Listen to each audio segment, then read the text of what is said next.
어머님도 그날 아무 말 안 하셨잖아요. 어머님도 원했던 거 아니에요.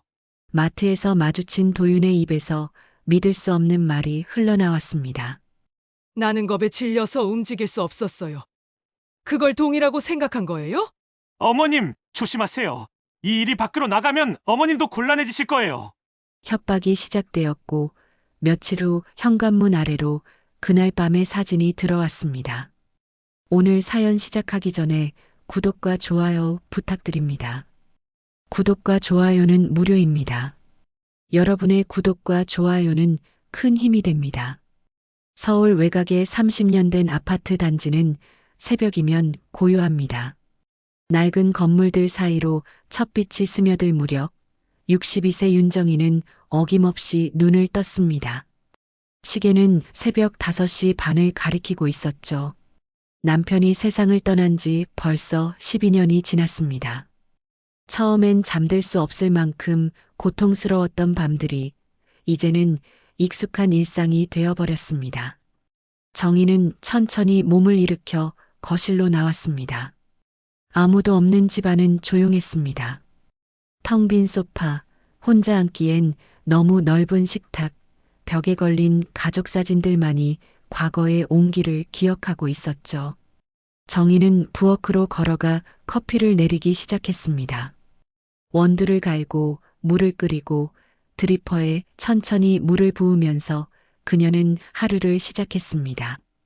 커피 향이 집 안가득 퍼졌습니다. 정희가 가장 좋아하는 순간이었죠.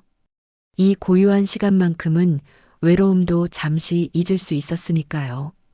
창밖으로 해가 떠오르기 시작했습니다. 아파트 단지 사이로 빛이 번져가는 모습을 보며 정희는 문득 외로움을 느꼈습니다. 파도처럼 밀려오는 그 감정은 때때로 견디기 힘들 정도였죠. 특히 이런 새벽에는 더욱 그랬습니다.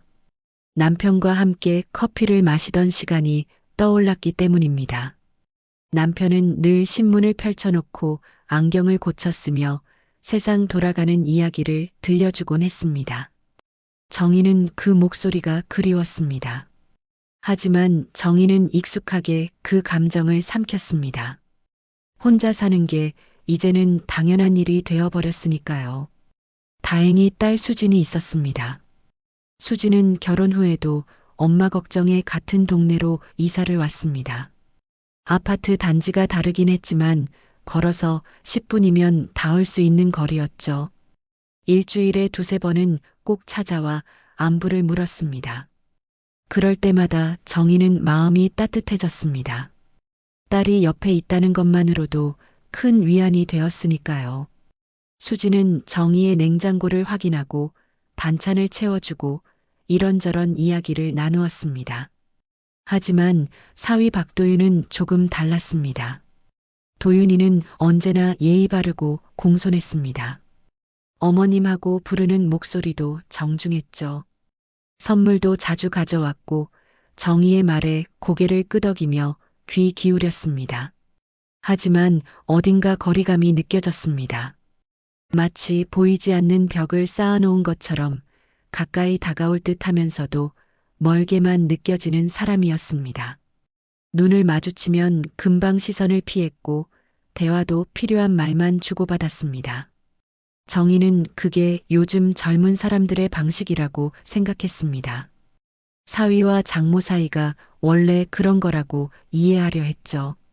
커피를 마시며 정희는 혼잣말을 중얼거렸습니다. 참, 요즘 젊은 사람들은 속을 모르겠어. 그래도 도윤이는 착하지. 정희는 수진이 좋은 사람을 만났다고 생각했습니다. 도윤이는 성실했고 수진을 아꼈습니다. 좋은 회사에 다니며 안정적인 수입도 있었죠. 그걸로 충분했습니다. 정희는 더 이상 무엇을 바랄 수 있겠습니까? 딸이 행복하면 그것으로 만족이었습니다. 오전이 되자 정희는 집 안 청소를 시작했습니다. 먼지를 닦고 빨래를 개고 냉장고를 정리했습니다. 혼자 사는 집이지만 정희는 늘 집을 깨끗하게 유지했습니다. 남편이 살아있을 때부터 그랬던 습관이었죠. 청소를 하면서 정희는 남편 생각을 했습니다. 남편은 깔끔한 사람이었습니다. 집안이 조금만 어질러져도 불편해했죠. 정희는 미소를 지었습니다. 이제는 그리움이 슬픔보다 더 크게 느껴졌습니다.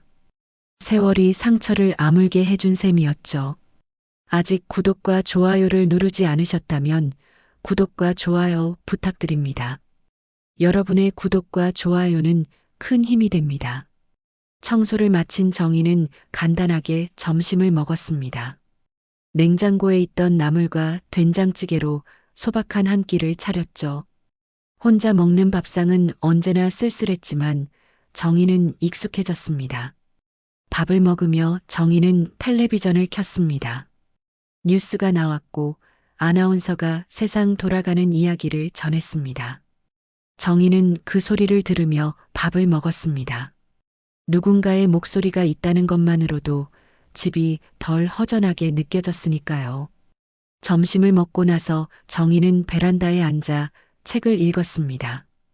오래된 소설책이었죠. 몇 번을 읽었는지 모를 정도로 익숙한 이야기였지만 정희는 그 안에서 위안을 찾았습니다. 책 속 인물들은 언제나 같은 자리에 있었고 같은 말을 했습니다. 그게 정희에게는 안정감을 주었죠. 변하지 않는 것들이 있다는 게 위로가 되었습니다. 저녁 무렵 수진에게서 전화가 왔습니다. 엄마, 저녁 드셨어요? 아직 안 먹었는데. 너는? 저도 이제 준비하려고요. 도윤이가 오늘 회식이라 혼자 먹어야 돼요. 그래. 도윤이 요즘 바쁘지? 네, 회사 일이 많대요. 요즘 프로젝트 때문에 스트레스도 많이 받는 것 같고요. 정희는 걱정스러운 마음이 들었습니다. 수진의 목소리에서 피곤함이 묻어났기 때문이죠. 수진아, 너무 무리하지 마. 건강이 제일 중요해. 네, 엄마. 걱정 마세요. 주말에 갈게요. 그래, 조심해서 와. 전화를 끊고 정희는 한숨을 쉬었습니다. 딸이 행복했으면 좋겠다는 생각뿐이었죠. 결혼 생활이 순탄하기만을 바라는 마음이었습니다. 저녁을 먹고 정희는 설거지를 했습니다. 접시를 닦으며 정희는 창밖을 바라봤습니다. 아파트 단지에 하나둘 불이 켜지기 시작했습니다. 저마다의 집에서 저마다의 삶을 살아가는 사람들. 정희는 문득 궁금해졌습니다. 저 집들 안에서는 어떤 이야기들이 펼쳐지고 있을까? 행복한 저녁들일까 아니면 자신처럼 외로운 시간들일까? 밤이 깊어갔습니다. 정희는 텔레비전을 보다가 10시쯤 잠자리에 들었습니다. 침대에 누워 정희는 천장을 바라봤습니다. 내일도 똑같은 하루가 반복될 것입니다. 새벽 5시 반에 일어나고 커피를 마시고 청소를 하고 책을 읽고 잠드는 일상. 정희에게는 그것이 전부였습니다. 하지만 나쁘지 않았습니다. 평온했으니까요. 정희는 눈을 감았습니다. 어둠 속에서 정희는 남편의 얼굴을 떠올렸습니다. 그리고 천천히 잠에 빠져들었죠. 그날 밤은 유난히 고요했습니다. 정희는 깊은 잠에 빠져 있었죠. 하지만 새벽 2시를 막 넘긴 시각, 정희는 이상한 소리에 잠이 깼습니다. 현관문 앞에서 누군가 서성이는 듯한 발소리가 들렸습니다. 처음엔 꿈인가 싶었습니다. 하지만 소리는 계속되었죠. 뚜벅, 뚜벅. 누군가 문 앞을 왔다 갔다 하는 소리였습니다. 정희는 가슴이 두근거렸습니다. 이 시간에 누가 찾아올 리 없었죠. 혹시 수진이일까? 도윤이와 싸웠나? 정희는 조심스럽게 이불을 걷어내고 일어났습니다. 어둠 속에서 천천히 현관 쪽으로 걸어갔죠. 발소리를 죽이며 다가가던 정희는 문틈으로 비치는 그림자를 보았습니다. 누군가 밖에 서 있었습니다. 정희는 숨을 죽였습니다. 문 앞에 서서 귀를 기울였죠. 밖에서 누군가 헛기침을 하는 소리가 들렸습니다. 그리고 낮은 중얼거림. 정희는 누구인지 알아들을 수 없었습니다. 술 냄새가 문틈으로 스며들어왔습니다. 정희는 혹시나 하는 마음에 입을 열려다가 멈췄습니다. 뭔가 이상했기 때문입니다. 그때였습니다. 문 손잡이가 천천히 돌아가기 시작했습니다. 덜컥 문이 조금 열렸습니다. 정희는 깜짝 놀라 뒤로 물러섰습니다. 문은 잠그지 않았던 것입니다. 늘 잠그고 자는데 오늘은 왜 깜빡했을까? 정희는 후회했지만 이미 늦었습니다. 문이 천천히 열리고 익숙한 실루엣이 어둠 속에서 나타났습니다. 정희는 눈을 크게 떴습니다. 도윤이었습니다. 사위 박도윤이 비틀거리며 안으로 들어왔죠. 술에 취한 모습이었습니다. 정희는 얼어붙었습니다. 왜 도윤이가 이 시간에 여기 있는 걸까? 도윤은 눈을 제대로 뜨지 못한 채 중얼거렸습니다. 여보, 미안해. 내가 잘못했어. 정희의 심장이 철렁 내려앉았습니다. 도윤은 정희를 수진으로 착각하고 있었습니다. 술에 완전히 취해 집을 잘못 찾아온 것이었죠. 정희는 황급히 입을 열려 했습니다. 도윤 씨, 정신 차려요. 여기는. 하지만 말이 끝나기도 전에 도윤은 정희에게 다가왔습니다.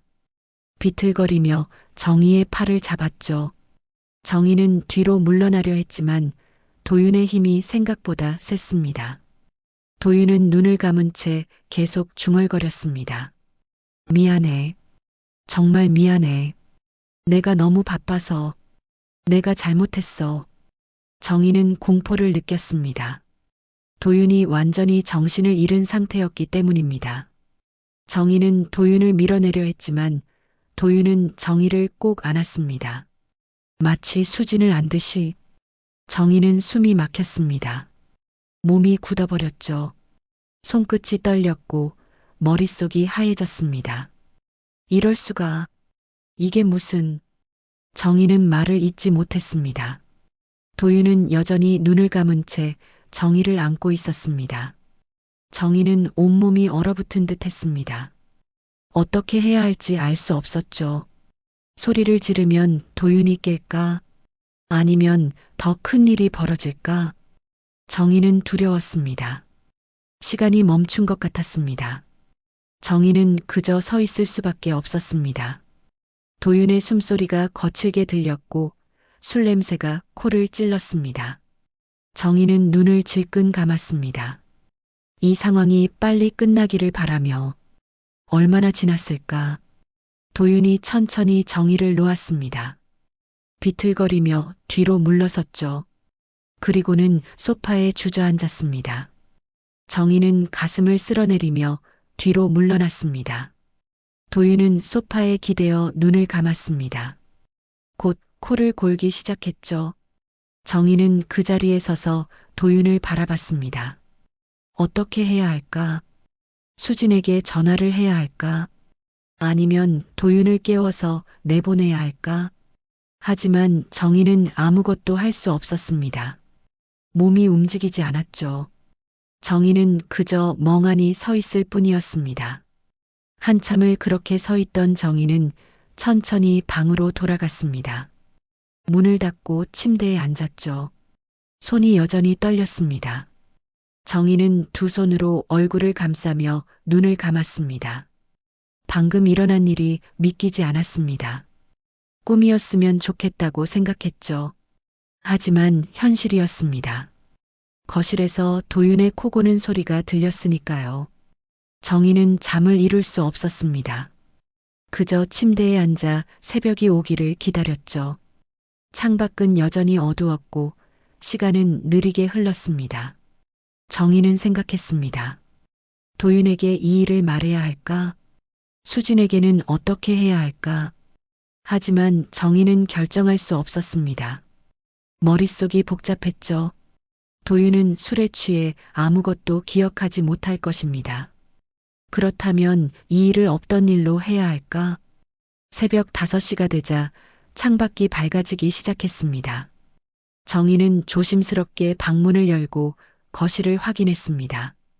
도윤은 이미 사라지고 없었습니다. 소파는 비어 있었고 현관문은 닫혀 있었죠. 마치 아무 일도 없었던 것처럼 정희는 거실을 천천히 걸어 다녔습니다. 도윤이 있었던 흔적을 찾았지만 아무것도 없었습니다. 정희는 소파에 앉았습니다. 방금 일어난 일이 정말 현실이었을까? 혹시 꿈은 아니었을까? 하지만 정희는 알고 있었습니다. 현실이었다는 것을. 정희는 커피를 내렸습니다. 손이 떨려 원두를 제대로 갈 수 없었죠. 물을 끓이며 정희는 창밖을 바라봤습니다. 해가 떠오르고 있었습니다. 평범한 아침이었습니다. 하지만 정희에게는 더 이상 평범한 아침이 아니었습니다. 정희는 거울 앞에 섰습니다. 거울 속 얼굴은 하얗게 질려 있었습니다. 눈 밑에는 다크서클이 깊게 패여 있었고 입술은 바짝 말라 있었죠. 정희는 자신의 얼굴을 오래 바라봤습니다. 그리고 낮게 중얼거렸습니다. 이제 어떻게 해야 하지? 그날 아침 정희는 커피를 마시며 멍하니 창밖을 바라봤습니다. 해는 떠올랐지만 정희에게는 어둠만 보였습니다. 새벽에 일어난 일이 계속 머릿속을 맴돌았죠. 도윤의 모습, 술 냄새, 그 순간의 공포, 모든 것이 생생했습니다. 정희는 손으로 팔을 문질렀습니다. 도윤이 잡았던 그 자리가 아직도 느껴지는 것 같았죠. 시계를 보니 아침 8시였습니다. 도윤은 지금쯤 출근했겠죠. 아무 일 없다는 듯이 회사로 향했을 것입니다. 정희는 쓴웃음을 지었습니다. 도윤은 아무것도 기억하지 못할 것입니다. 술에 취해 있었으니까요. 하지만 정희는 달랐습니다. 정희는 모든 것을 기억하고 있었죠. 정희는 휴대폰을 들었다가 다시 내려놓았습니다. 수진에게 전화를 하려다가 멈춘 것입니다. 무슨 말을 해야 할까? 도윤이가 새벽에 우리 집에 들어와서 말이 입 밖으로 나오지 않았습니다. 딸에게 이런 이야기를 어떻게 할 수 있겠습니까? 수진의 결혼 생활이 흔들릴 것입니다. 정희는 그게 두려웠죠. 오전 내내 정희는 집안을 배회했습니다. 청소를 하려 해도 손에 잡히지 않았고 책을 읽으려 해도 글자가 눈에 들어오지 않았습니다. 정희는 소파에 앉아 천장을 바라봤습니다. 이 일을 어떻게 처리해야 할까? 그냥 잊어버리면 될까? 도윤도 모르는데 굳이 문제를 만들 필요가 있을까? 정희는 자신을 설득하기 시작했습니다. 도윤은 실수로 집을 잘못 찾아온 것뿐입니다. 술에 취해 정신이 없었던 거죠. 나쁜 의도가 있었던 건 아닙니다. 그렇게 생각하니 조금 마음이 편해졌습니다. 정희는 이 일을 혼자 삼키기로 결심했습니다. 딸을 위해서, 가족의 평화를 위해서. 며칠이 지났습니다. 정희는 평소처럼 지냈습니다. 새벽에 일어나고 커피를 마시고 집안일을 했죠. 하지만 밤이 되면 잠을 이루기 힘들었습니다. 현관문을 여러 번 확인하고 문고리가 돌아가는 소리에 깜짝깜짝 놀랐습니다. 새벽에 일어난 그 일이 트라우마로 남은 것입니다. 수진이 전화를 걸어왔습니다. 엄마, 어제 도윤이가 술 많이 마셨나 봐요. 아침에 얼굴이 안 좋더라고요. 정희는 가슴이 철렁했습니다. 그래, 괜찮아? 네, 회사 스트레스가 많대요. 요즘 프로젝트 때문에 힘들어하는 것 같아요. 정희는 대답을 하지 못했습니다. 입이 떨어지지 않았죠. 엄마, 거기 계세요? 그래. 도윤이 몸 좀 챙기라고 해. 네, 엄마. 주말에 갈게요. 전화를 끊고 정희는 한숨을 내쉬었습니다. 수지는 아무것도 모르고 있었습니다. 그게 다행인지 불행인지 정희는 알 수 없었죠. 주말이 되었습니다. 수진이 반찬을 들고 찾아왔습니다. 환하게 웃으며 말했죠. 엄마, 오랜만이에요. 건강하셨어요? 응, 잘 지냈어. 너는? 저도 괜찮아요. 도윤이가 요즘 바빠서 자주 못 와서 미안해요. 정희는 괜찮다고 손을 저었습니다. 수지는 냉장고에 반찬을 정리하며 이런저런 이야기를 했습니다. 회사 이야기, 동네 이야기, 친구들 이야기. 정희는 그저 고개를 끄덕이며 들었습니다. 하지만 마음 한편에서는 불안이 자라나고 있었죠. 수진이 물었습니다. 엄마, 요즘 혹시 도윤이 뭐 이상한 거 없었어요? 정희는 깜짝 놀라 수진을 바라봤습니다. 이상한 거라니? 아니, 그냥요. 도윤이가 요즘 좀 이상해서요. 멍하니 있을 때가 많고 밤에 잠도 잘 못 자는 것 같고. 정희의 가슴이 두근거렸습니다. 혹시 도윤이 그날 일을 기억하는 걸까? 정희는 애써 침착하게 대답했습니다. 글쎄, 나는 잘 모르겠는데. 스트레스 때문 아닐까? 그렇겠죠. 엄마, 혹시 도윤이가 이상하게 행동하면 저한테 말씀해 주세요. 정희는 고개를 끄덕였습니다. 하지만 마음속으로는 절대 말하지 않으리라 다짐했습니다. 수진이 돌아간 후 정희는 소파에 앉아 긴 한숨을 내쉬었습니다. 거짓말을 한 것 같아 마음이 무거웠습니다. 하지만 어쩔 수 없었죠. 딸의 행복을 지키기 위해서는 자신이 참아야 했습니다. 며칠 후 정희는 마트에 장을 보러 갔습니다. 카트를 밀며 식료품 코너를 지나가는데 누군가 정희를 불렀습니다. 어머님. 정희는 돌아봤습니다. 도윤이 서 있었습니다. 정희는 온몸이 굳어버렸습니다. 도윤은 어색한 미소를 지으며 다가왔죠. 여기서 뵙네요. 장 보러 오셨어요? 응, 그래. 정희는 제대로 말을 잇지 못했습니다. 도윤의 눈빛이 묘하게 느껴졌기 때문입니다. 예전과 달랐습니다. 뭔가 알고 있는 듯한, 아니면 무언가를 확인하려는 듯한 눈빛이었죠. 도윤이 낮은 목소리로 말했습니다. 어머님, 그날 밤 일 기억하시죠? 정희의 심장이 멎는 듯 했습니다. 도윤이 기억하고 있었던 것입니다. 정희는 입술을 깨물며 대답했습니다. 무슨 말이야? 어머님, 죄송했어요. 제가 술에 취해서 정말 실수였어요. 용서해 주세요. 도윤의 목소리는 사과하고 있었지만 눈빛은 달랐습니다. 거기엔 사과가 아닌 다른 감정이 섞여 있었습니다. 정희는 알 수 없는 두려움을 느꼈죠. 잊어요. 나도 잊을게요. 정희는 서둘러 그 자리를 벗어났습니다. 카트를 버려둔 채 마트를 나왔죠. 집으로 돌아오는 내내 정희의 손은 떨렸습니다. 도윤이 기억하고 있었습니다. 그것도 생생하게. 정희는 이제 더 이상 안전하지 않다는 걸 깨달았습니다. 집에 도착한 정희는 문을 잠그고 소파에 주저앉았습니다. 숨이 가빠졌고 가슴이 답답했습니다. 정희는 두 손으로 얼굴을 감싸며 중얼거렸습니다. 이제 어떻게 하지? 이제. 마트에서 도윤을 마주친 후 정희의 일상은 완전히 무너졌습니다. 밤마다 악몽에 시달렸고 낮에도 불안에 떨었습니다. 현관문 소리만 나도 가슴이 철렁 내려앉았죠. 정희는 점점 집 밖으로 나가기가 두려워졌습니다. 혹시 또 도윤을 마주칠까봐, 혹시 도윤이 찾아올까봐 두려웠습니다. 며칠 후 정희는 아파트 엘리베이터를 타려다가 멈칫했습니다.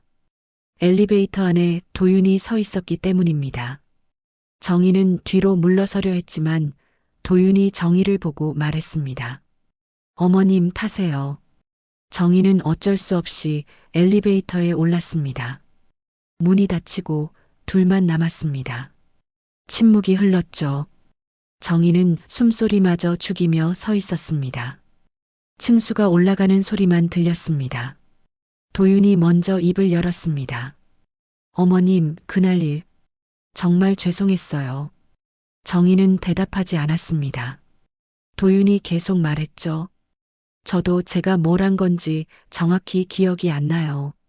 그냥 꿈처럼 느껴져요. 정희는 고개를 돌려 도윤을 바라봤습니다. 도윤의 얼굴에는 미안함이 아닌 다른 감정이 어려 있었습니다. 정희는 그것이 무엇인지 정확히 알 수 없었지만 불편함을 느꼈습니다. 도윤 씨, 그 일은 이제 잊어요. 다시는 그런 일이 없어야 해요. 네, 어머님. 절대 그런 일 없을 거예요. 엘리베이터가 정희의 층에 도착했습니다. 문이 열렸고 정희는 서둘러 내렸습니다. 하지만 도윤도 함께 내렸죠. 정희는 놀라 도윤을 바라봤습니다. 어머님 집에 잠깐 들러도 될까요? 수진이한테 전해드릴 게 있어서요. 정희는 거절하고 싶었습니다. 하지만 거절할 명분이 없었죠. 사위가 장모 집에 들르는 게 이상한 일은 아니었으니까요. 정희는 마지못해 고개를 끄덕였습니다. 집 안으로 들어가자 도윤은 거실을 둘러봤습니다. 마치 새벽에 왔던 그 순간을 떠올리는 듯한 눈빛이었습니다. 정희는 불안했습니다. 수진이한테 뭘 전해줘야 하는데? 도윤은 가방에서 작은 봉투를 꺼냈습니다. 수진이 좋아하는 차예요. 어머님이 전해주시면 좋을 것 같아서요. 정희는 봉투를 받았습니다.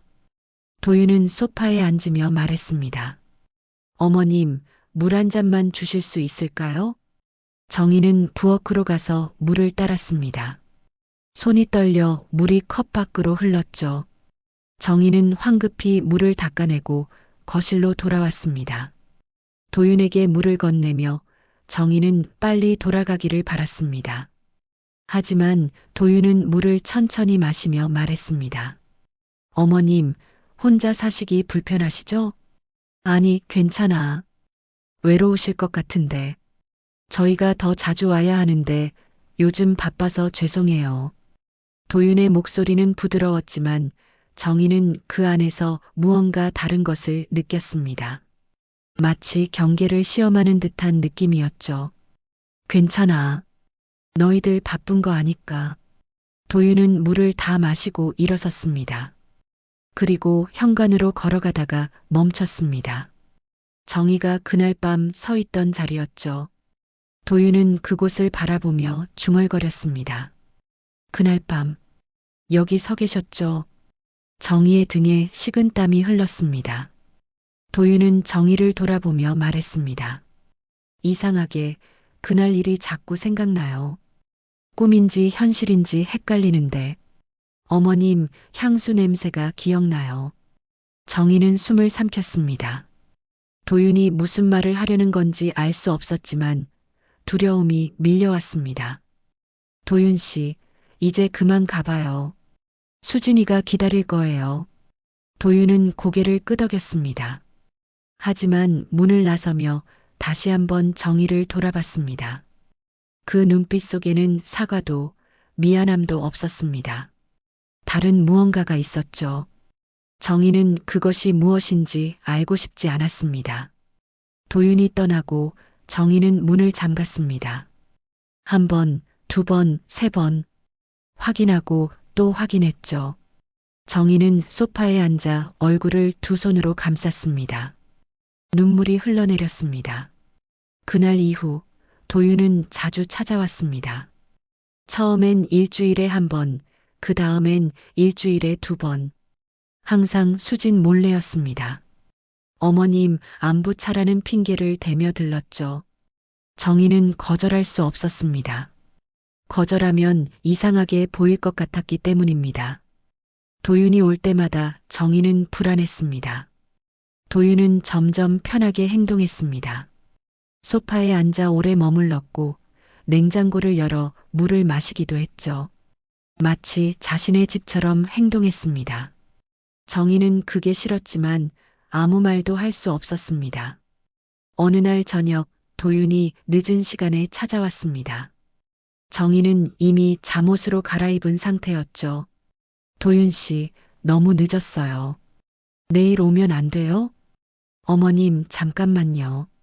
중요한 얘기가 있어서요. 도윤은 거실로 들어왔습니다. 정희는 불안한 마음에 문을 열어둔 채 거리를 두고 섰습니다. 도윤은 소파에 앉으며 말했습니다. 어머님, 수진이한테는 비밀인데요. 제가 요즘 힘들어요. 무슨 일인데? 회사에서 문제가 생겼어요. 수진이한테 걱정 끼치고 싶지 않아서 말 못하고 있어요. 정희는 조금 마음이 누그러졌습니다. 도윤도 힘든 시간을 보내고 있었던 것입니다.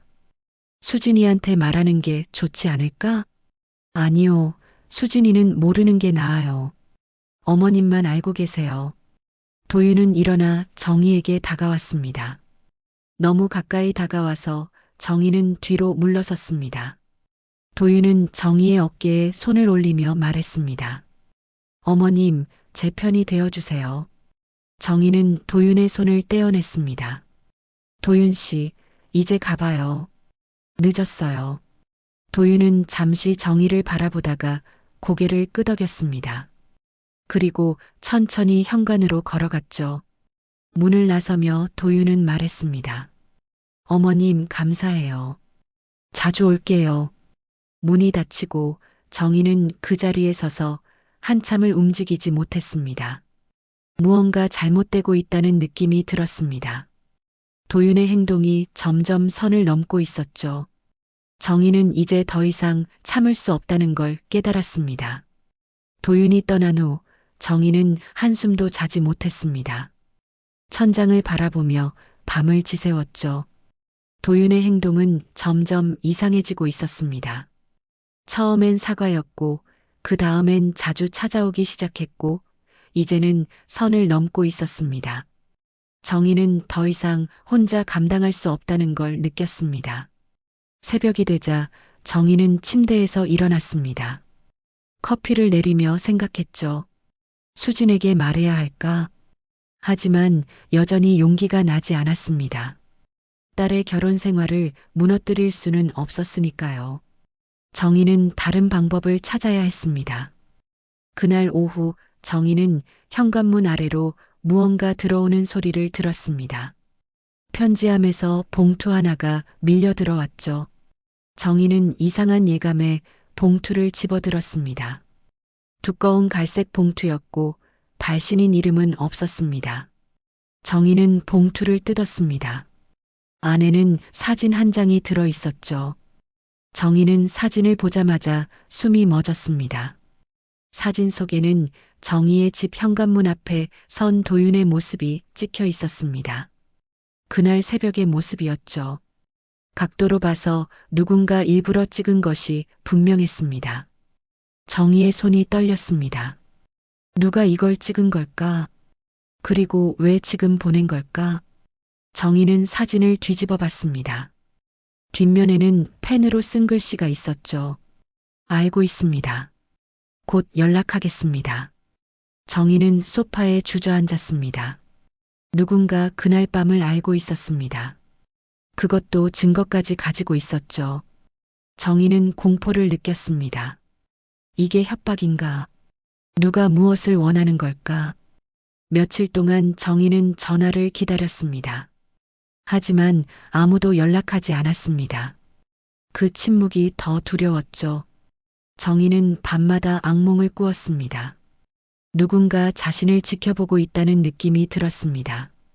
일주일 후 정희의 휴대폰에 낯선 번호로 전화가 걸려왔습니다. 정희는 떨리는 손으로 전화를 받았습니다. 여보세요? 윤정희 씨죠? 여자의 목소리였습니다. 차갑고 날카로운 목소리였죠. 네. 누구세요? 박지은이라고 합니다. 만나서 얘기하고 싶은데요. 정희는 그 이름을 들어본 적이 없었습니다. 무슨 일로요? 박도윤 씨에 관한 일입니다. 윤정희 씨도 관련이 있으시니까요. 정희의 심장이 빠르게 뛰었습니다. 박지은, 도윤과 무슨 관계일까? 어디서 만날까요? 내일 오후 3시 역 앞 카페에서 뵙겠습니다. 전화가 끊겼습니다. 정희는 휴대폰을 내려놓고 깊은 한숨을 내쉬었습니다. 박지은이라는 여자가 사진을 보낸 사람인 것 같았습니다. 하지만 왜 도윤에 관한 일을 자신과 얘기하려는 걸까? 다음 날 정희는 약속 장소로 향했습니다. 역 앞 카페는 사람들로 붐볐습니다. 정희는 구석 자리에 앉아 기다렸죠. 시간이 되자 한 여자가 들어왔습니다. 30대 초반으로 보이는 여자였습니다. 날카로운 인상에 짙은 화장을 한 모습이었죠. 여자는 정희를 알아보고 다가왔습니다. 윤정혜 씨 맞으시죠? 박지은입니다. 앉으세요. 박지은은 정희 앞에 앉으며 가방에서 봉투를 꺼냈습니다. 정희가 받았던 그 봉투와 똑같은 것이었죠. 이 사진 보셨죠? 정희는 고개를 끄덕였습니다. 박지은은 차가운 미소를 지으며 말했습니다. 박도윤이 그날 밤 당신 집에 들어갔죠. 술에 취해서. 어떻게 그걸 알고 계세요? 저는 도윤의 동료입니다. 아니, 동료였다고 해야 하나요? 박지은의 목소리에는 분노가 섞여 있었습니다. 사실은 동료 이상이었어요. 우리는 사귀고 있었습니다. 정희는 놀라 박지은을 바라봤습니다. 도윤에게 내연녀가 있었던 것입니다. 그런데 도윤은 저를 버렸어요. 당신 딸과 결혼하면서요. 박지은은 커피를 한 모금 마시며 계속 말했습니다.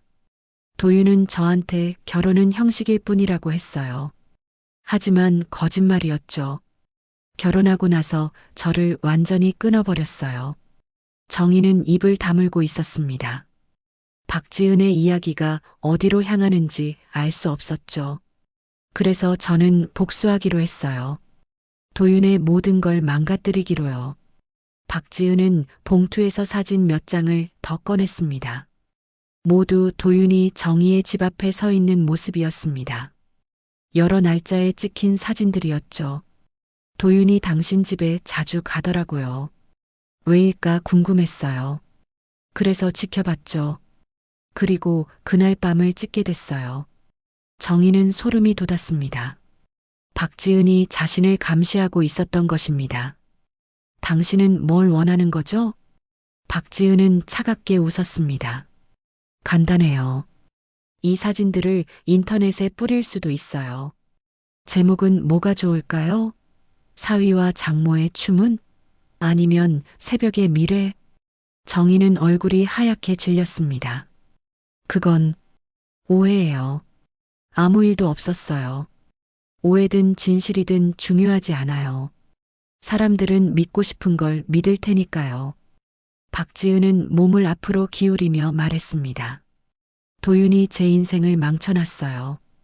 그러니 저도 도윤의 인생을 망가뜨릴 거예요. 당신도 당신 딸도 함께요. 정희는 숨이 막혔습니다. 박지은의 눈빛에는 광기가 서려 있었습니다. 둘 다 끝까지 봅시다. 도윤도 당신도 모두요. 박지은은 일어서며 사진들을 테이블에 놓고 갔습니다. 정희는 그 자리에 앉아 움직일 수 없었습니다. 모든 것이 무너지고 있었습니다. 침묵으로 지켜온 평화가 산산조각 나고 있었죠. 정희는 사진들을 주머니에 넣고 카페를 나왔습니다. 거리를 걸으며 정희는 눈물을 흘렸습니다. 이제 더 이상 숨길 수 없었습니다. 진실이 드러나는 건 시간 문제였죠. 정희는 집으로 돌아와 남편의 유품함을 꺼냈습니다. 그 안에는 남편이 남긴 편지들과 사진들이 있었습니다. 정희는 편지 하나를 펼쳤습니다. 남편의 글씨가 보였죠. 정희야, 힘들 때는 혼자 견디지 마. 도움을 청해도 괜찮아. 정희는 편지를 가슴에 안으며 중얼거렸습니다. 이게 벌인가? 내가 그날 눈을 감은 대가인가? 박지은과의 만남 이후 정희는 며칠 동안 잠을 제대로 자지 못했습니다. 박지은의 협박이 언제 현실이 될지 알 수 없었기 때문이죠. 정희는 컴퓨터 앞에 앉아 도윤에 대해 검색하기 시작했습니다. 혹시 박지은이 말한 것처럼 도윤에게 숨겨진 과거가 있는지 알아보고 싶었습니다. 검색창에 도윤의 이름을 입력했습니다. 처음엔 아무것도 나오지 않았습니다. 하지만 정희는 포기하지 않았죠. 도윤이 다녔던 회사 이름을 함께 검색했습니다. 그러자 오래된 기사 하나가 눈에 띄었습니다. 대기업 직원 성추행 혐의로 해고. 정희는 기사를 클릭했습니다. 기사에는 이름이 직접 나오지 않았지만 날짜와 회사명이 일치했습니다.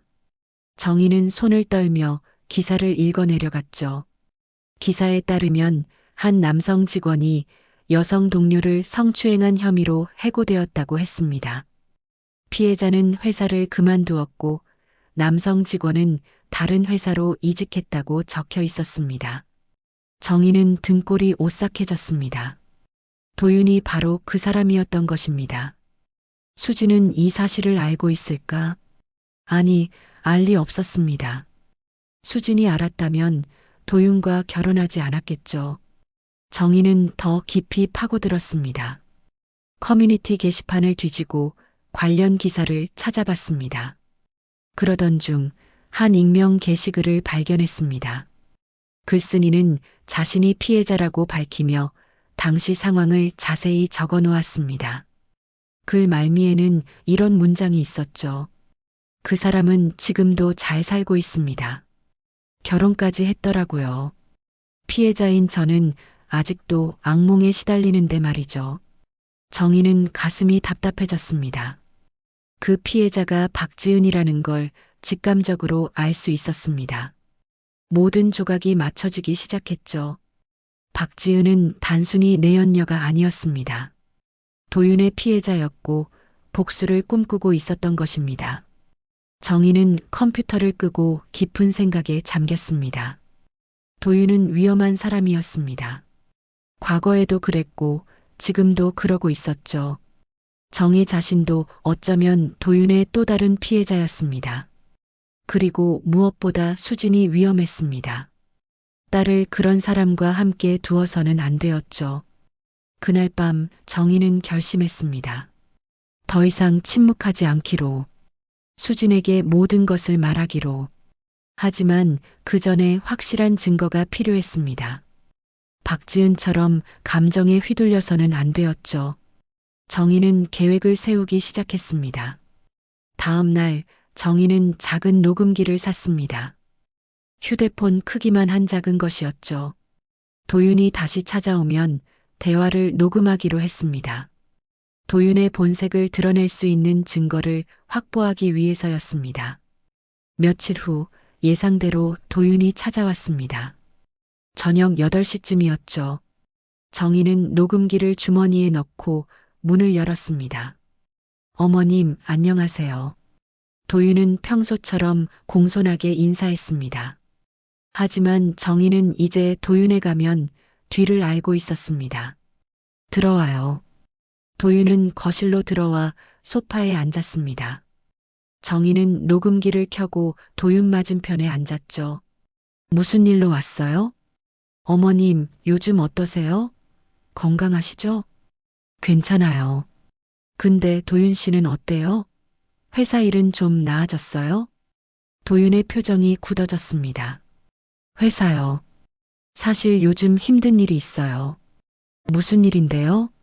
도윤은 잠시 망설이다가 말했습니다. 예전 직장 동료가 저를 괴롭히고 있어요. 옛날 일을 들춰내면서요. 정희는 심장이 빠르게 뛰는 걸 느꼈습니다. 도윤이 박지은 이야기를 하는 것이었죠. 무슨 일이 있었는데? 별거 아니에요. 오해였는데 그 사람이 자꾸 문제를 만들려고 해요. 정희는 조심스럽게 물었습니다. 오해라니 무슨 오해요? 도윤은 불편한 표정을 지었습니다. 어머님, 굳이 말씀드려야 할까요?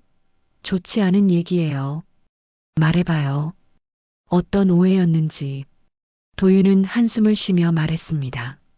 예전 회사에서 여자 동료가 저를 좋아했어요. 근데 제가 거절했거든요. 그랬더니 저를 성추행범으로 몰아붙였어요. 정희는 분노가 치밀어 올랐습니다. 도윤은 여전히 거짓말을 하고 있었죠. 그래서 어떻게 됐어요? 회사에서 해고당했어요. 억울했지만 싸워봤자 제가 손해더라고요. 그래서 조용히 나왔어요. 그 여자는요? 그 여자도 회사를 그만뒀어요. 근데 지금도 저를 괴롭히고 있어요. 도윤은 정희를 바라보며 말했습니다. 어머님, 그 여자가 혹시 어머님한테도 연락할 수도 있어요. 그럴 땐 믿지 마세요. 다 거짓말이에요. 정희는 냉정하게 대답했습니다. 어떻게 그게 거짓말이라는 걸 알아요? 도윤의 얼굴이 굳어졌습니다. 제가 진실을 말하고 있으니까요. 도윤 씨, 진실이라는 게 뭔지 알아요? 도윤은 불편한 표정으로 자리에서 일어났습니다. 어머님, 저를 의심하시는 건가요? 정희도 일어서며 말했습니다. 도윤 씨, 그날 밤 일 기억하시죠? 술에 취해서 우리 집에 들어온 일. 도윤의 얼굴이 하얗게 질렸습니다. 그건 실수였어요. 실수요? 정말 그렇게 생각해요? 도윤은 정희에게 다가왔습니다. 목소리가 낮아졌죠. 어머님도 그날 아무 말 안 하셨잖아요. 어머님도 원했던 거 아니에요? 정희는 믿을 수 없다는 표정으로 도윤을 바라봤습니다. 도윤은 정말로 그렇게 생각하고 있었던 것입니다. 뭐라고요? 그날 어머님이 저를 밀어내지 않았어요. 그냥 가만히 계셨죠. 정희의 손이 떨렸습니다. 분노와 수치심이 동시에 밀려왔죠. 도윤 씨, 나는 겁에 질려서 움직일 수 없었어요. 그걸 동의라고 생각한 거예요? 도윤은 대답하지 않았습니다. 정희는 계속 말했습니다. 도윤 씨는 위험한 사람이에요. 과거에도 그랬고 지금도 그래요. 도윤의 얼굴이 일그러졌습니다. 어머님 조심하세요. 이 일이 밖으로 나가면 어머님도 곤란해지실 거예요. 협박하는 거예요? 도윤은 현관으로 걸어가며 말했습니다. 협박이 아니라 충고예요. 어머님도 저도 수진이도 모두를 위해 조용히 하시는 게 좋아요. 도윤은 문을 나갔습니다.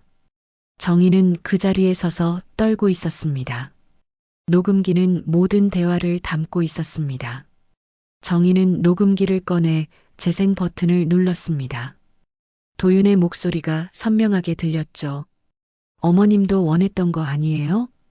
정희는 녹음기를 꽉 쥐었습니다. 이제 증거가 생겼습니다. 더 이상 피해자로만 있지 않을 것입니다.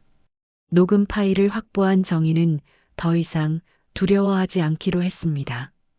이제는 행동할 시간이었죠. 정희는 며칠 동안 신중하게 계획을 세웠습니다. 도윤과의 최종 대면을 준비했습니다. 그리고 진실을 밝힐 준비도 마쳤죠. 정희는 도윤에게 문자를 보냈습니다. 내일 새벽 2시 우리 집으로 오세요. 중요한 얘기가 있습니다. 같은 시간, 같은 장소. 모든 것이 시작된 그 순간으로 돌아가는 것이었습니다. 도윤은 곧바로 답장을 보내왔습니다. 알겠습니다. 가겠습니다. 다음 날 밤 정희는 잠들지 않고 기다렸습니다. 시계는 천천히 움직였고 새벽이 다가왔습니다. 정희는 거실 불을 켜고 소파에 앉아 있었습니다. 녹음기는 테이블 위에 놓여 있었죠. 새벽 2시 정각 초인종이 울렸습니다. 정희는 심호흡을 하고 문을 열었습니다. 도윤이 서 있었습니다. 이번에는 술에 취하지 않은 정신이 또렷한 모습이었죠. 들어오세요. 도윤은 조심스럽게 안으로 들어왔습니다. 거실을 둘러보며 불안한 표정을 지었습니다. 정희는 소파를 가리키며 말했습니다. 앉아요. 도윤은 앉았고 정희는 맞은편에 앉았습니다. 침묵이 흘렀죠. 도윤이 먼저 입을 열었습니다. 어머님, 무슨 얘기를 하시려고 저를 부르신 건가요? 정희는 테이블 위에 녹음기를 가리켰습니다. 이거 알아요? 도윤의 얼굴이 굳어졌습니다. 그게 뭔가요? 며칠 전 우리 대화가 담긴 녹음기예요. 정희는 재생 버튼을 눌렀습니다. 도윤의 목소리가 흘러나왔습니다. 어머님도 그날 아무 말 안 하셨잖아요. 어머님도 원했던 거 아니에요? 도윤은 창백해졌습니다. 정희는 녹음기를 끄고 도윤을 똑바로 바라봤습니다. 도윤 씨, 이제 끝내려고 해요. 어머님, 그건 변명하지 마세요. 저는 다 알아요. 박지은 씨한테도 들었고 인터넷에서도 찾아봤어요. 도윤 씨가 어떤 사람인지 이제 알아요. 도윤은 주먹을 쥐며 말했습니다. 어머님, 그 여자가 뭐라고 했는지 모르겠지만 다 거짓말이에요. 거짓말이요? 도윤 씨야말로 계속 거짓말하고 있잖아요. 정희는 목소리를 높였습니다. 그날 밤 도윤 씨는 술에 취해서 제 집에 들어왔어요. 저를 수진이로 착각하고 안았죠. 저는 겁에 질려서 움직일 수 없었어요. 그런데 도윤 씨는 그걸 동의라고 생각했어요. 이게 정상인가요? 도윤은 얼굴을 손으로 감싸며 말했습니다. 저도 힘들었어요. 스트레스가 너무 심해서 정신이 없었어요. 그게 변명이 되나요? 도윤 씨는 박지은 씨한테도 똑같이 했죠. 그리고 그 일을 피해자 탓으로 돌렸어요. 도윤은 고개를 들어 정희를 노려봤습니다. 눈빛이 차가워졌죠. 어머님, 이 일이 밖으로 나가면 어머님도 무사하지 못해요. 사진도 있다고 했잖아요. 사람들은 어머님을 어떻게 볼까요? 정희는 담담하게 대답했습니다. 상관없어요. 진실이 중요하니까요. 도윤은 비웃으며 말했습니다. 진실? 사람들은 진실보다 재미있는 이야기를 믿어요. 사위와 장모의 춤은 이만큼 자극적인 게 어디 있어요? 정희는 도윤의 말에 흔들리지 않았습니다. 그래도 말할 거예요. 수진이한테, 그리고 필요하다면 경찰한테도. 도윤은 자리에서 벌떡 일어났습니다. 어머님, 후회하실 거예요. 수진이가 어떻게 될지 생각해 보셨어요? 수진이 인생도 망가질 거예요. 그건 도윤 씨가 한 짓 때문이에요. 제 잘못이 아니에요. 도윤은 정희에게 다가왔습니다. 위협적인 모습이었죠. 어머님, 마지막으로 경고할게요. 이 일을 여기서 끝내세요. 안 그러면. 그때 문이 열렸습니다. 두 사람 모두 놀라 돌아봤습니다. 현관문에 수진이 서 있었습니다. 얼굴은 눈물로 얼룩져 있었고 손은 떨리고 있었죠. 엄마, 도윤아, 이게 무슨 일이야? 정희는 얼어붙었습니다. 수진이 모든 것을 듣고 있었던 것입니다. 도윤도 당황한 표정을 지었습니다. 수진아, 이건... 수진은 손을 들어 도윤을 막았습니다. 말하지 마. 다 들었어. 수진은 천천히 거실로 들어왔습니다. 정희를 보며 물었죠. 엄마, 그날 밤. 정말이에요? 정희는 고개를 끄덕였습니다. 눈물이 흘러내렸습니다. 미안해, 수진아. 엄마가 말했어야 했는데. 수진은 도윤을 돌아봤습니다. 눈빛에는 배신감과 분노가 가득했습니다. 당신, 정말 그랬어? 도윤은 대답하지 못했습니다. 수진은 목소리를 높였습니다. 대답해. 엄마한테 정말 그런 짓을 한 거야? 도윤은 변명을 늘어놓았습니다. 수진아, 오해야. 나는 술에 취해서 집을 잘못 찾아간 거야. 아기는 없었어. 수진은 비웃음을 터뜨렸습니다. 아기가 없었다고? 그럼 녹음 파일에서 한 말은 뭐야? 엄마가 원했다고? 그게 아기가 없는 거야? 도윤은 말문이 막혔습니다. 수진은 정희에게 다가가 손을 잡았습니다. 엄마, 괜찮아요. 엄마 잘못 아니에요. 정희는 딸의 손을 꽉 잡으며 눈물을 흘렸습니다. 미안해. 엄마가 너한테 말했어야 했는데 내 결혼 생활이 무너질까봐. 엄마, 이미 무너진 결혼이었어요. 엄마가 지켜준 게 아니라 엄마가 혼자 고통받으신 거예요. 수지는 도윤을 돌아봤습니다. 당장 나가. 다시는 우리 앞에 나타나지 마.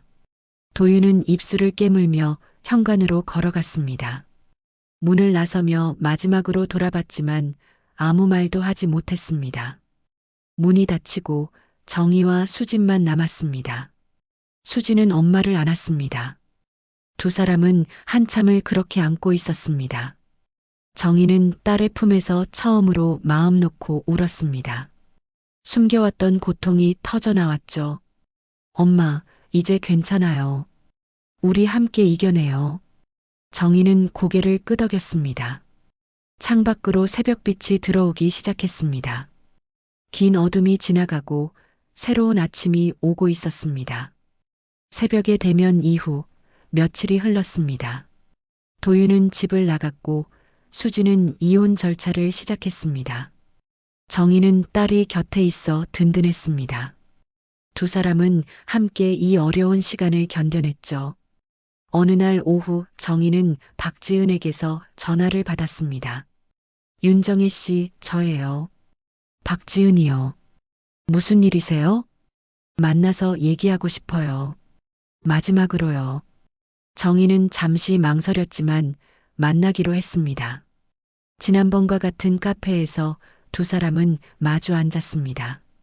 박지은의 얼굴은 예전보다 부드러워 보였습니다. 도윤이 회사를 그만뒀다고 들었어요. 정희는 고개를 끄덕였습니다. 수진이가 이혼하기로 했어요.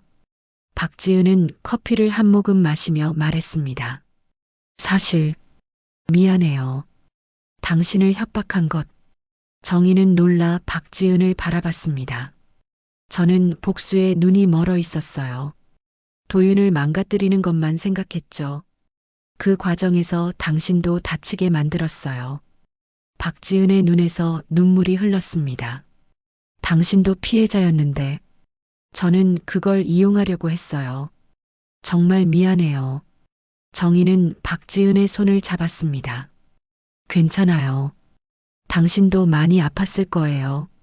박지은은 고개를 끄덕이며 눈물을 닦았습니다. 도윤 때문에 제 인생이 망가졌다고 생각했어요. 하지만 이제는 알아요. 제가 제 인생을 다시 시작해야 한다는 걸요. 두 사람은 오랜 시간 대화를 나눴습니다. 서로의 아픔을 이해하고 위로했습니다. 헤어질 때 박지은은 말했습니다. 윤정혜 씨, 행복하세요. 당신은 그럴 자격이 있어요. 당신도요. 우리 모두 다시 시작할 수 있어요. 며칠 후 도윤이 도시를 떠났다는 소식이 들렸습니다.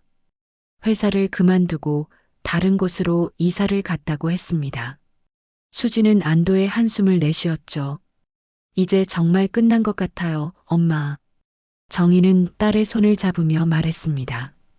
힘들었지? 엄마 때문에. 수지는 고개를 저었습니다. 아니에요, 엄마.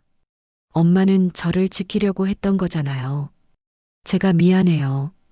엄마가 혼자 그 고통을 견뎌야 했다는 게. 두 사람은 서로를 안았습니다. 정희는 딸의 머리를 쓰다듬으며 생각했습니다. 침묵으로 지키려고 했던 평화는 진짜 평화가 아니었습니다. 진실을 마주해야만 진정한 평화가 온다는 걸 이제야 깨달았죠. 그날 저녁 정희는 혼자 베란다에 앉아 있었습니다. 해가 지고 있었고 하늘은 붉게 물들어 있었습니다. 정희는 커피를 마시며 지난 시간들을 되돌아봤습니다. 두려움으로 가득했던 그날들, 침묵으로 견뎌야 했던 순간들. 하지만 이제는 끝났습니다. 정희는 남편의 사진을 꺼내 들었습니다. 사진 속 남편은 환하게 웃고 있었죠. 여보, 저 이제 눈 떴어요. 더 이상 두려워하지 않아요. 정희는 사진을 가슴에 안으며 미소를 지었습니다. 남편이 살아있었다면 자랑스러워했을 것입니다. 정희가 용기를 내서 진실을 말한 것을요. 며칠 후 정희는 새벽 5시 반에 눈을 떴습니다. 예전처럼 자연스럽게 일어난 것이었죠. 하지만 이제는 달랐습니다. 두려움이 없었습니다. 정희는 부엌으로 가서 커피를 내렸습니다. 원두를 갈고 물을 끓이고 드리퍼에 천천히 물을 부었습니다. 커피 향이 집 안가득 퍼졌습니다. 정희는 창밖을 바라봤습니다. 해가 떠오르고 있었습니다. 새로운 아침이었죠. 정희는 베란다로 나가 커피를 마셨습니다. 바람이 불어와 머리카락을 흔들었습니다. 정희는 눈을 감고 깊게 숨을 들이마셨습니다. 이제 시작이야. 정희는 조용히 중얼거렸습니다. 모든 것이 끝난 것이 아니라 새로운 시작이었습니다. 정희는 이제 자유로웠습니다. 침묵의 무게에서 벗어났고 진실을 말할 용기를 얻었습니다. 수진이 찾아왔습니다. 손에는 과일 바구니를 들고 있었죠. 엄마, 아침 드셨어요? 응, 커피 마셨어. 너도 마실래? 두 사람은 베란다에 앉아 커피를 마셨습니다. 수진이 말했습니다. 엄마, 저 새로 시작하려고 해요. 일도 다시 찾아보고 제 인생을 다시 살려고요. 그래, 잘 생각했어. 엄마도 응원할게. 엄마는요? 엄마도 뭔가 하고 싶은 거 없으세요? 정희는 잠시 생각했습니다. 그동안 정희는 남편을 잃고 딸을 걱정하고 두려움 속에서 살았습니다. 정희 자신을 위한 시간은 없었죠. 하지만 이제는 달랐습니다. 글쎄, 뭘 할 수 있을까? 엄마, 뭐든지 할 수 있어요. 아직 젊으시잖아요. 정희는 미소를 지었습니다. 그렇습니다. 아직 늦지 않았습니다. 정희는 새로운 것을 시작할 수 있었습니다. 며칠 후 정희는 동네 문화센터에 등록했습니다. 수채화 수업이었죠. 오랫동안 그림 그리는 걸 좋아했지만 바쁘게 살다 보니 잊고 있었습니다. 이제는 그 시간을 가지기로 했습니다. 첫 수업 날 정희는 설렜습니다. 강의실에 들어서자 비슷한 나이의 사람들이 앉아 있었습니다. 모두 새로운 시작을 하려는 사람들이었죠. 정희는 자리에 앉아 물감과 붓을 꺼냈습니다. 선생님이 말했습니다. 오늘은 자유롭게 그려보세요. 지금 느끼는 감정을 그림으로 표현해 보세요. 정희는 붓을 들었습니다.